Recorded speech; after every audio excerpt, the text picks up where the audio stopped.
안녕하십니까. 반갑습니다. 주식 참견 시점의 주점피입니다. 편안한 주말 휴일 보내셨습니까? 자, 금주 출발하는 구간 속에서 LG전자의 주가 자체도 물론 시초가 10만원 이하에서 출발했다가 다시 한번 저가권 매수가 유입이 되어지고 있는 그런 모습입니다. 일단 올해 9월 들어서 LG전자의 주가 자체가 종가 기준으로는 10만원 선을 일단 회복을 시켜주면서 종가상으로 10만원 이하로 이탈을 시켜주지 않는 그런 모습인데요. 자, 물론 이제 8월 초에 블랙 먼데이 여파로 인해서 주가 자체가 86,500원까지 저점을 찍었다가 지난주 같은 경우에 주가 자체가 105,500원까지 올라왔으니까 바닥권 영역에서는 약 한 22% 조금 못 미치지만 22% 가까이 주가가 좀 빠르게 회복력을 보여주었습니다. 물론 이제 지수가 회복을 보여주었을 때 가파르게 올라가지는 못했지만 최근 국내 증시뿐만 아니라 글로벌 증시가 변동성 구간 속에서 위축된 그런 장세를 보여주고 있는 구간 속에서도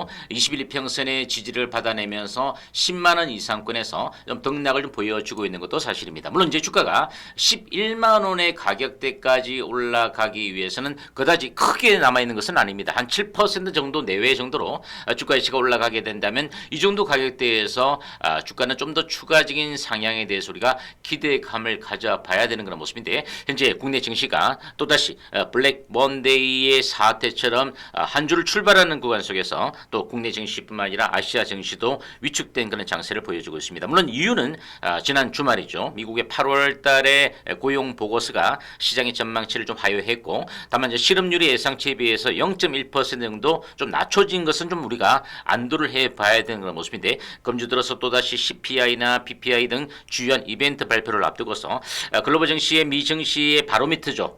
글로벌 증시의 바로미터가 미국 증시가 또다시 약세를 보일 경우에 국내 증시도 외국인들이 아직까지는 5거래일 동안에 코스피 거래소 시장에서 귀환을 하지 않는 구간 속에서 경계 매물은 여전한 그런 구간입니다. 다만 LG전자에 대해서는 여전히 최근 들어서 외국인과 그리고 기관들 좀 메이저 수급이 상당히 수급이 개선되어지고 있는 그런 모습이다 보니까 주가 자체가 지수의 급락 구간 속에서도 크게 변동성을 보여주지 않고 있는 그런 모습이다라고 보여집니다. 물론 이제 큰 틀에서는 우리가 LG전자가 올해 사상 첫 반기 배당과 현대차 그룹과의 부품 협력 공급사 선정에 따른 VS 사업 부분의 어떤 강화 기대감, 그리고 B2B를 주력해가면서 외형을 확대해 가고 있는 여러 가지 부분들이 우리가 긍정적으로 볼 수 있는 그런 모습이죠. 그래서 올해 실적과 성장성을 대비해서는 여전히 좀 저평가 국면에 있는 그런 모습이지만 수급까지 좀 개선이 되어지지만 시장의 흐름 자체가 좀 좋지 못한 모습이 주가가 11만 원까지 빠르게 올라가는데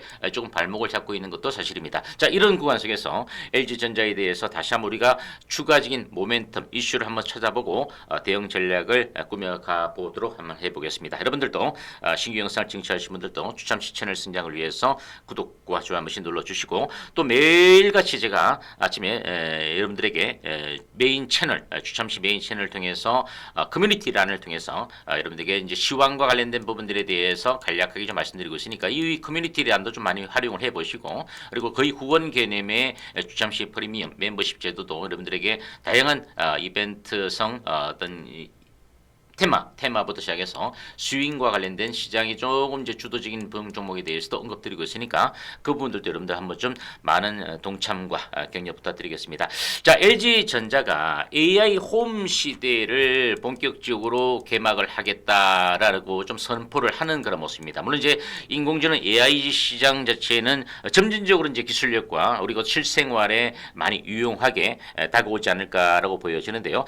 최근 독일에서 개최된 IFA 2024죠. 해외 바이어들의 이목을 많이 좀 끌었다라는 그런 얘기입니다. 자, 그러면 LG전자가 이렇게 AI와 일상 언어로 편리하게 소통할 수 있는 기존의 가전도 업그레이드 시켜가면서 단순한 가전 제어를 넘어서 다양한 서비스로 확장을 선도해가면서 AI 시대의 홈을 좀 개막을 선포하는 그런 모습인데, 물론 이제 결국은 가전 같은 경우에도 그죠? 삼성전자도 마찬가지 개념입니다. 결국 나아가야 되는 그런 부분 아닌가 이렇게 보여지는데, 우리가 LG전자의 이제 가전을 좀 좀 사용하고 계신 분들 같은 경우는 우리가 흔히 뭐 신큐라고 여러분 좀 들어보셨는지 모르겠습니다. 상당히 좀 유용하죠. 해외가 아니다 하더라도 해외는 아니겠죠. 저 국내에서 멀리 떨어져 있는 곳으로 가더라도 일단은 와이파이나 이런 부분 좀 터지게 된다면 가전의 어떤 에어컨의 온도를 뭐 외부에서 낮출 수도 있고 높일 수도 있고 또 꺼놓을 수도 있고 또 켜놓을 수도 있고 지금 너무 반려견이나 반려묘가 많다 보니까 그런 부분들에서 유용하게 좀 저도 사용을 해봤는데 여러분 아마 신큐원을 많이 들어보셨을 거예요. 결국 이 신큐원을 바탕으로 AI 홈을 연내에서 저 경험할 수 있도록 좀 빠르게 매진해서 이 생성형 AI 부분 자체를 빠르게 좀 접목을 해보겠다라는 그런 얘기입니다. 제가 일전에 8월 달에도 말씀드린 것처럼 LG전자의 2030 미래 비전에 관련해서 가전 구독 서비스뿐만 아니라 웹 OS 그죠? 실러 사업 이렇게 세 가지 정도에 대해서 8월 26일 날 언급을 해드렸습니다. 거기서 두 번째 바로 웹 OS와 관련된 부분 이 부분 자체가 결국은 LG전자가 나아가는데 중요한 또 사업 부분 아니겠습니까? 그러니까 한마디로 쉽게 생각해서 스마트 TV다라고 여러분들 이해를 해보시면 되겠습니다. 그래서 연간 1조 원대의 매출을 목표로 2027년도까지 컨텐츠 투자에도 1조 원을 투입해서 자체적인 그 제품의 플랫폼을 활용해서 컨텐츠의 광고나 서비스 등 수익 창출을 이끌어내겠다라는 그런 부분인데 거의 뭐 전 세계에 2억 대 이상의 스마트 TV가 판매가 되었으니까 이와 같은 그 스마트 TV를 통해서 적용된 플랫폼을 통해서 나중에는 차량용 인포테인먼트죠, 그죠? 거의 VS 사업과 관련해서 그리고 스마트 가전 등으로 확장성을 해 가겠다라는 그런 얘기인데 결국 AI 홈 시대에서 웹 OS의 시장 자체에 대해서도 또 이런 얘기도 나왔습니다.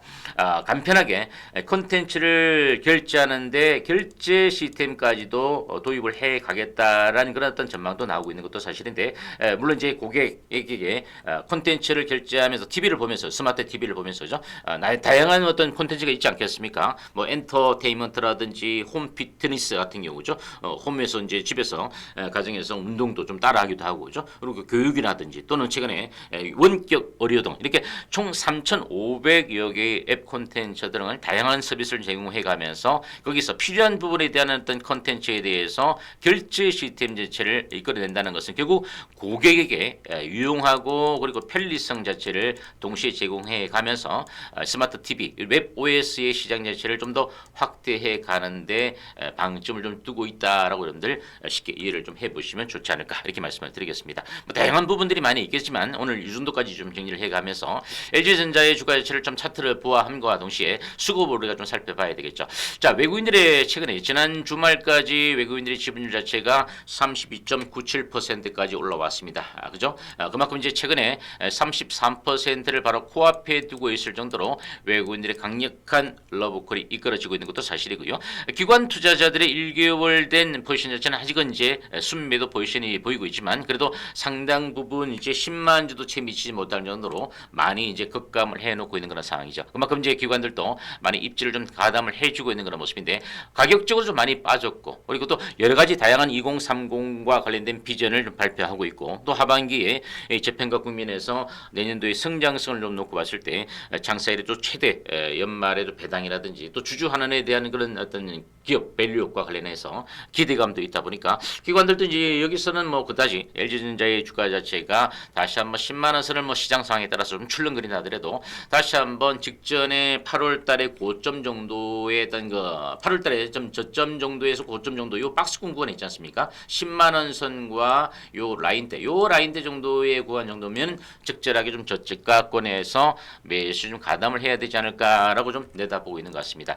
현재 주봉 차트 상황 놓고 봤을 때 아직까지는 5주 연속해서 양봉을 붙여주고 있지만 결국 11만 원 선까지 올라가기 이전에 조금 저항을 받을 수 있는 가격대가 10만 한 6천 원 정도 초반선 구간에 있다라고 보여지는데 그 부분 자체는 결국은 메이저 수급이 좀 가담이 되어지면 충분히 뚫고 올라갈 수 있는 그런 부분이고요.